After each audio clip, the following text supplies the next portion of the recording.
This is Sounds Like Adventure, an actual play podcast all about fun roleplay, short runtimes, and great sound design. I'm your host and DM, Jack Trainer, and I'm joined by my co-hosts and players, Jacob Sirachi and China Wenzel.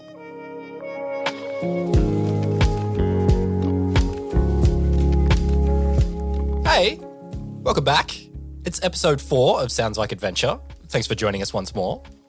Now, in the last episode, you heard Odis and Sioc go up against Mary Canary, the eccentric Aarakocra, in a crazy game of art identification.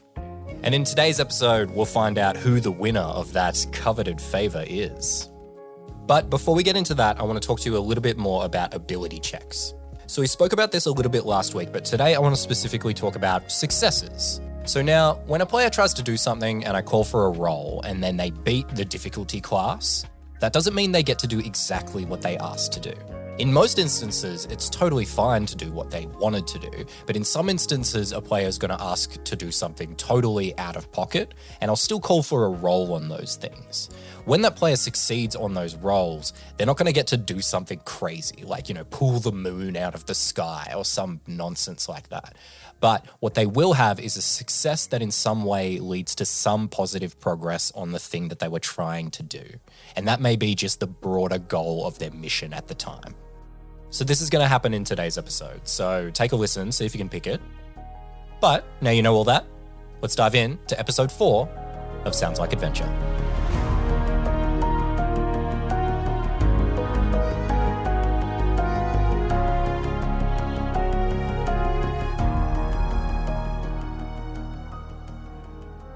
So when we last joined you, you guys had just finished competing in this competition, and Indifference Jones has just announced that he's going to start tallying up the points, and he's just gone away to do that. So what are you doing now, Odis?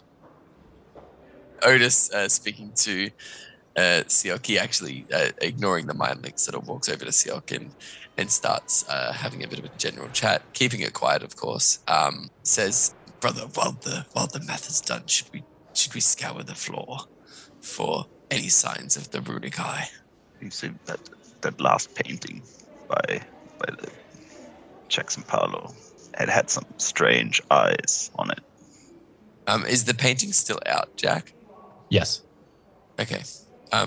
Can Odis do an investigation on it to try and see if we can discern if there's any sort of lead to the Runai? Yeah, sure. Give me an investigation. I'd say this is probably a pretty easy check because you know the iconography that you're looking for, so it's probably like a 5 that you're trying to beat here. That would be a whole of a 20.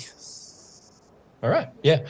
So yeah, you know the runic iconography that the Runai use, and that's not really present here. Okay.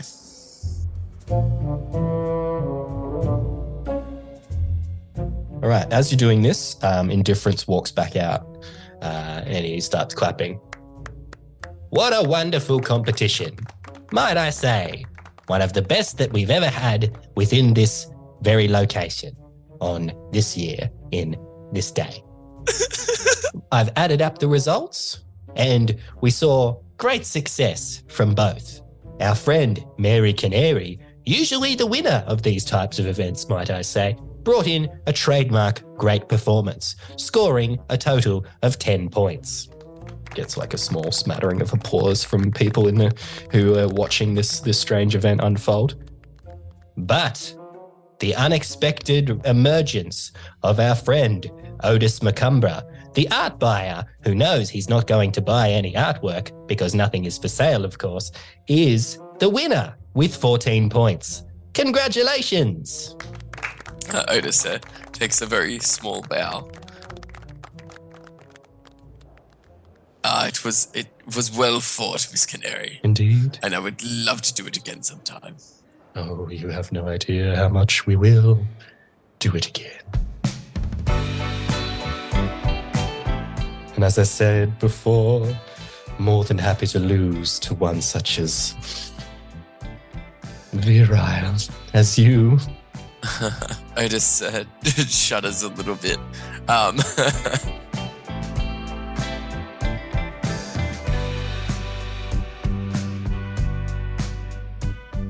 she produces like a small napkin from like one of her robes and hands it to you. And it's monogrammed with a beautiful M and C on it for Mary Canary.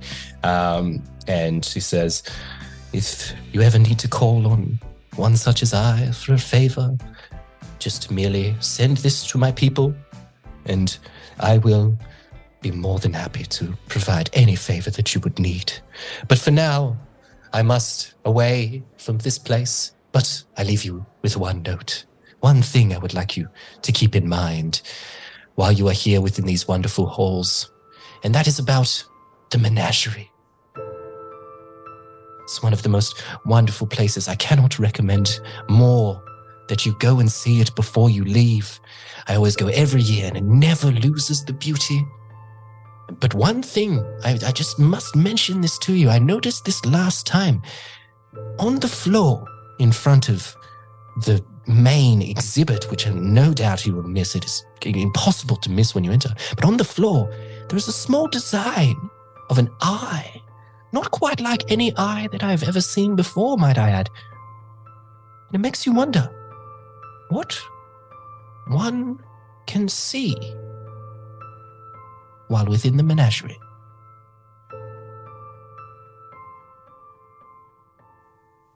Can Otis make an insight check to see if he thinks that Mary Canary knows anything of the Runai? Yeah, go for it. That's an 11.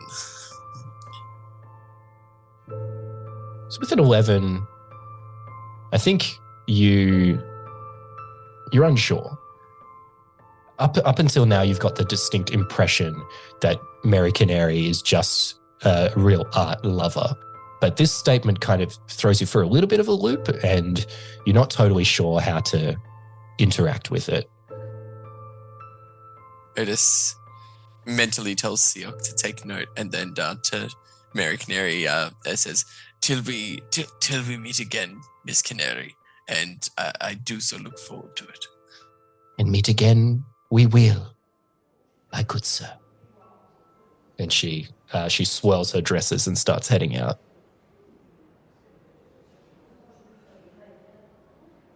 Yeah, after she leaves, Otis turns to Sioc with the handkerchief in hand and is like, brother, do you know what she means by her people?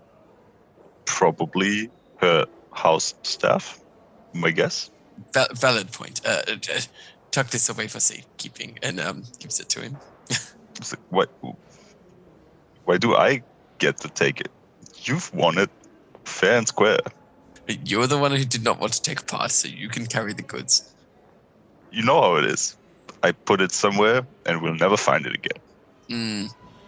Good point, brother. And folds it up and stows it away. And Otis looks towards Mr. Jones and says, Mr. Jones, may we have, say, a few minutes just to admire the floor before we move on?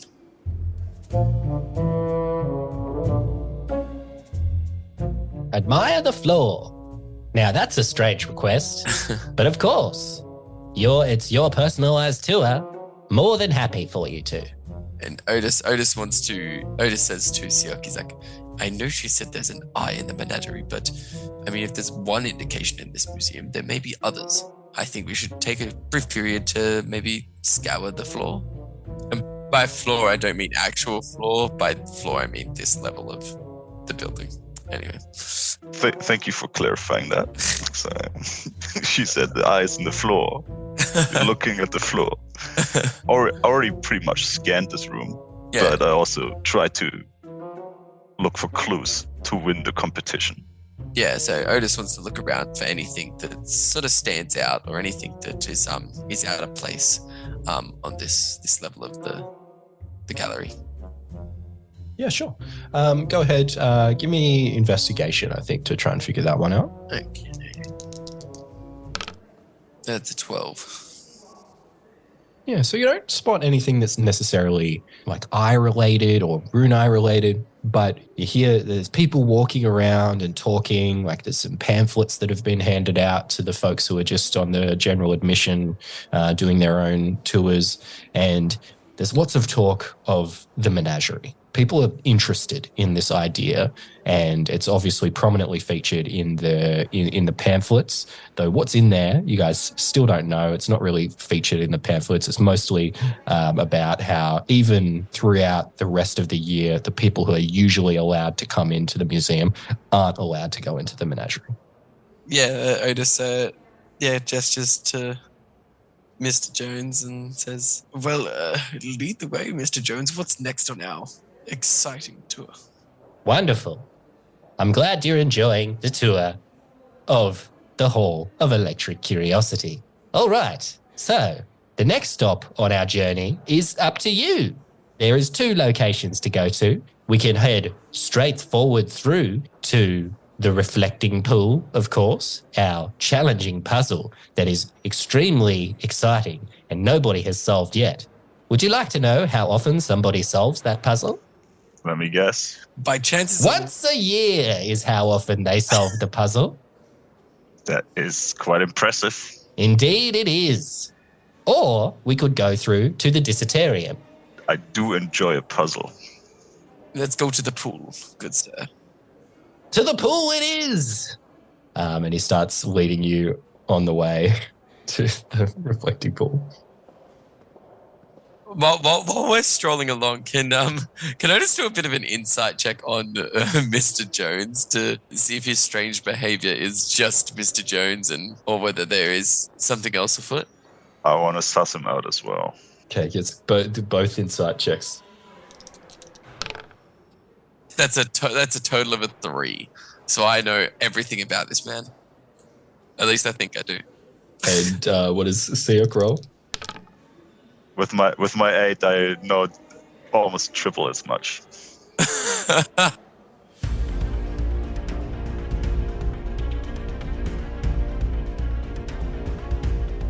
You guys are pretty sure this guy's like an elite assassin of some kind based on how he's behaved. You guys are watching this guy like a hawk. Yeah, Otis to Sioc over their mind link it says, Sioc, do you think maybe he had something to do with the downfall of the Runai? I'm getting vibes. All I have to say is you have to be more inconspicuous about your watching him, because he's obviously watching us, and if he watches us watching him.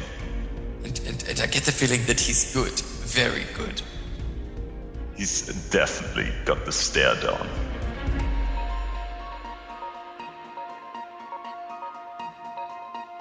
So can I just confirm above game if you just said inconspicuous? Did you just say?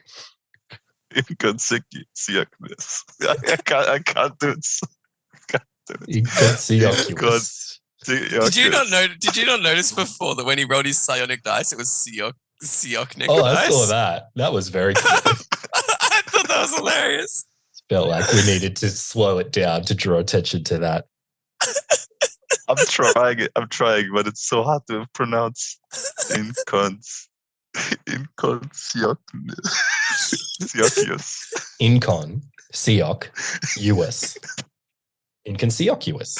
Inconspicuous. Yeah, it's easy. It's simple. Inconspicuous. He's very inconspicuous about it. So as you're heading out of the collective to head up to the stairs to go up to where the reflecting pool is, he stops at the door and he turns and says to you, he goes, I must say once more, that was a fantastic contest that you competed against our friend Mary Canary. I truly love the artwork that is in the Hall of Electric Curiosity, but might I also say, and he slows down and he turns around and he looks at you. The whole time he speaks, he has like an extremely huge, like uncomfortable smile on his face.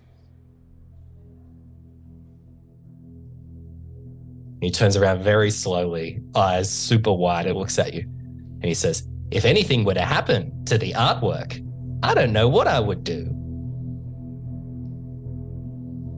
I know what I would do. He slowly turns his head and looks at you. What's that? Have you ever heard of an installation called the Concrete Slippers? I have. He looks at you very hard and says, I'm quite familiar with them. I think if someone were to harm some of my artwork, those boots would be incredibly heavy. And I would help you put them on. Help me indeed. Odis casts a mirror image, creating 3 illusory duplicates of myself in like a flourish of hands, and says, I can assure you, Mr. Jones, we are more than capable of dealing with any harm that would come to the museum. And spreads his hand as all these illusory copies appear. And then with the snap of his fingers, they all disappear. Smile, like the smile and the like eerie, uncomfortable, unblinking eye contact like doesn't break. And he says, ha ha ha, very humorous. And believe me, my capabilities are more than what you could imagine. And Odis like slyly taps the side of his nose as he looks at Sioc, as in like, we already know that. So you guys head out through one of the side doors out of the collective and you come into this sort of marble area. There is 2 staircases that are leading upstairs. So he leads you through up the stairs and around the corner and onto a balcony, and it overlooks the inner garden of the museum.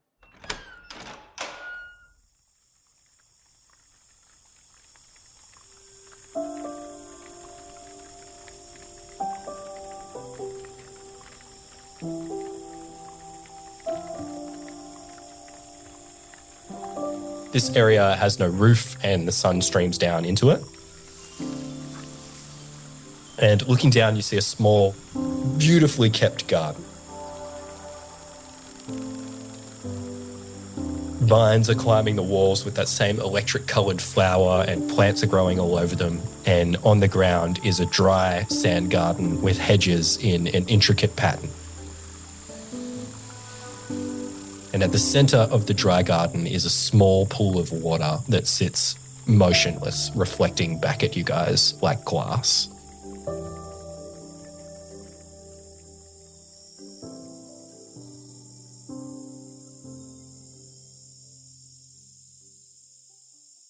And Indifference chimes in and says, welcome to the Reflecting Pool, this year's brain-teasing challenge.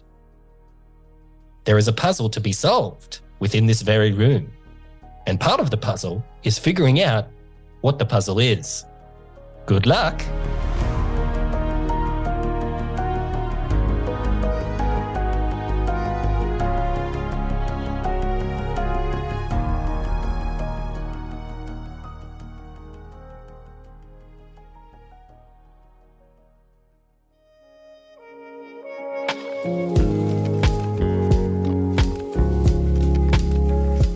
What could it be? Well, I guess it's up to the brothers to find out in the next episode. Hey, thanks for listening to episode 4 of Sounds Like Adventure. We are racing through season 1 because that's the halfway point right there. Only 4 more episodes for the rest of the season. And to make sure you don't miss any part of it, just make sure you subscribe to or follow the show on your podcast app. And if you want to show us a bit of extra love, a 5-star review helps us so much, and I would be eternally grateful. And don't forget, our giveaway is still going on over on our socials. So if you haven't entered yet, make sure you head over to soundslike.show, check out all the terms and conditions, and get your entry in. Because there's only a few weeks left, so make sure you get your entry in. And everything for the giveaway has started to arrive. And look, you got to enter, and I got to get rid of this stuff, because if it stays with me, it's going to be a problem. But hey, with all that in mind, I'll catch you next week on the next episode of Sounds Like Adventure.